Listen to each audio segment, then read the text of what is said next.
कहानी अब किसी से दिल लगाने की हिम्मत नहीं होती। शहर के शोरगुल से दूर एक छोटा सा कस्बा था, न शांत और न ही बहुत हलचल भरा। वहीं रहता था राघव, एक 28 साल का युवक जो अब न ज्यादा बोलता था न हंसता था। लोग कहते थे राघव पहले ऐसा नहीं था, किसी वक्त वो सबसे जिंदा दिल लड़का हुआ करता था। मगर अब उसकी आंखों में सिर्फ खामोशी थी, एक ठहरी हुई उदासी जो सब कुछ कहती थी फिर भी कुछ नहीं कहती थी। पहली मोहब्बत। यह कहानी तब की है जब राघव 22 साल का था और कॉलेज में पढ़ता था। वहीं उसकी मुलाकात हुई अनन्या से। सपनों जैसी लड़की, मासूमियत से भरी आंखें और चेहरे पर वो मुस्कान जो किसी की भी दुनिया बदल दे। राघव उसे पहली बार कॉलेज की लाइब्रेरी में मिला था और पहली नजर में ही कुछ महसूस हुआ था, कुछ अलग, कुछ अनकहा। धीरे धीरे दोनों की बातचीत शुरू हुई।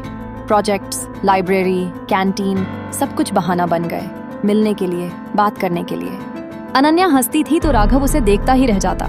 वो लड़का जो कभी किताबों में खोया रहता था, अब हर पल बस अनन्या के बारे में सोचता।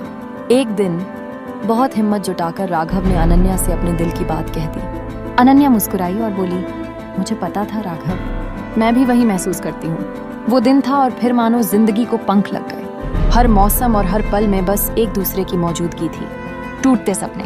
कॉलेज खत्म हुआ और जिंदगी असली इम्तिहान की ओर बढ़ी। राघव ने नौकरी पकड़ ली और अनन्या अपने घर लौट गई। दूरियां बढ़ी लेकिन प्यार वही रहा, कम से कम राघव के लिए। धीरे धीरे अनन्या की कॉल्स कम होने लगी। कभी मम्मी साथ में हैं, कभी नेटवर्क नहीं था, कभी थोड़ी व्यस्त थी, जैसे बहाने मिलने लगे। राघव को लगने लगा कुछ तो बदल रहा है। फिर एक दिन एक मैसेज आया, राघव माफ करना, मैं अब और ये सब नहीं कर सकती। मेरे घर वालों ने मेरी शादी तय कर दी है, मैं मना नहीं कर सकी और शायद चाह भी नहीं रही। हम दोनों की जिंदगी अलग होनी चाहिए। उस दिन राघव बहुत देर तक उस एक मैसेज को देखता रहा, न रो सका न कुछ कह सका, बिखराव। इसके बाद राघव बदल गया। वो जो पहले सबसे मिलता था अब लोगों से कटने लगा। जो दिल किताबों और कहानियों में खोया रहता था अब खाली पन्नों को घूरता रहता। माँ समझती थी मगर कुछ कह नहीं पाती थी। दोस्तों ने कोशिश की लेकिन राघव अब किसी पर भरोसा नहीं कर पा रहा था। एक बार दिल टूटा था और अब उस दर्द से बचने के लिए उसने खुद को ही दीवार बना लिया था। वो कहते हैं ना, दिल अगर एक बार सही से टूट जाए तो फिर जोड़ने की नहीं, संभालने की बात होती है। एक नई मुलाकात। समय बीतता गया। 3 साल बाद एक दिन ऑफिस के काम से राघव को जयपुर जाना पड़ा। वहीं उसकी मुलाकात हुई सिया से। एक कॉन्फिडेंस से भरी लड़की, मगर अंदर से उतनी ही संवेदनशील।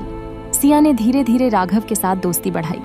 वो समझती थी कि राघव कुछ छुपा रहा है, कुछ बहुत गहरा, मगर उसने कभी जबरदस्ती नहीं की, सिर्फ दोस्त बनकर साथ रही। राघव ने बहुत कोशिश की कि सिया को अपने पास न आने दे, लेकिन दिल तो दिल है। जहां जरा भी अपनापन महसूस होता है वो वहीं भागता है।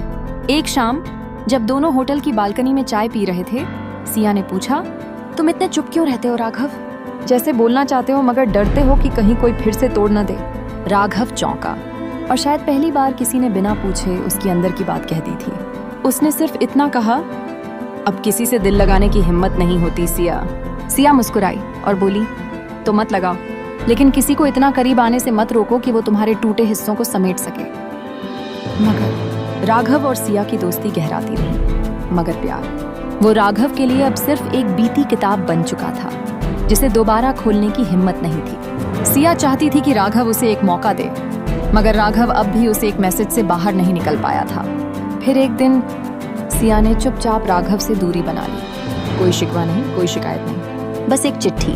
मैं जानती हूँ कि तुम्हारा दिल अब भी किसी पुराने दर्द में उलझा है राघव, लेकिन कोई नया प्यार उस पुराने जख्म की दवा बन सकता है। मैं नहीं कहती कि तुम मुझे चाहो, बस इतना कहती हूँ कि खुद को एक और मौका दो, क्योंकि दुनिया में हर इंसान एक जैसा नहीं होता।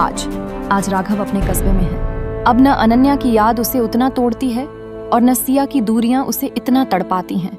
मगर एक बात अब भी सच है, अब किसी से दिल लगाने की हिम्मत नहीं होती, क्योंकि जब किसी ने तुम्हारे भरोसे को ही तोड़ा हो तो हर मुस्कान में धोखा दिखने लगता है, हर अपनापन एक डर जैसा लगता है और हर प्यार एक जख्म की तरह। लेकिन फिर भी कभी कभी राघव वो चिट्ठी पढ़ता है जो सिया ने छोड़ी थी और कुछ देर के लिए दिल सोचता है, क्या वाकई हर इंसान एक जैसा नहीं होता? समाप्त।